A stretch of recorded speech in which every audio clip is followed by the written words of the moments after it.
বিকালবেলা কম সময়ে যদি কোনো মজার নাস্তা তৈরি করতে চান তাহলে মাত্র 10 মিনিটে তৈরি করে নিতে পারেন এই মজার স্পেশাল নাস্তাটি। খেতে একটু বেশিই মজার হয়, অবশ্যই একবার ট্রাই করবেন। প্যানের ভিতর দিয়ে দিচ্ছি হাফ কাপ পানি, তার ভিতর দিয়ে দিচ্ছি 1 প্যাকেট নুডলস, সাথে নুডলসের মশলা।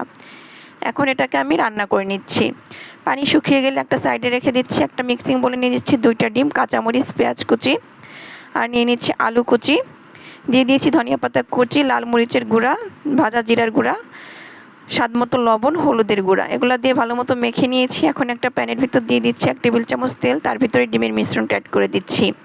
উপর দিয়ে রান্না করা নুডলস দিয়ে দিচ্ছি, তার উপর দিয়ে কয়েকটা টমেটো আমি কেটে রেখেছিলাম সেগুলোকে সাজিয়ে দিচ্ছি, কিছুটা চিজ ছিটিয়ে দিচ্ছি।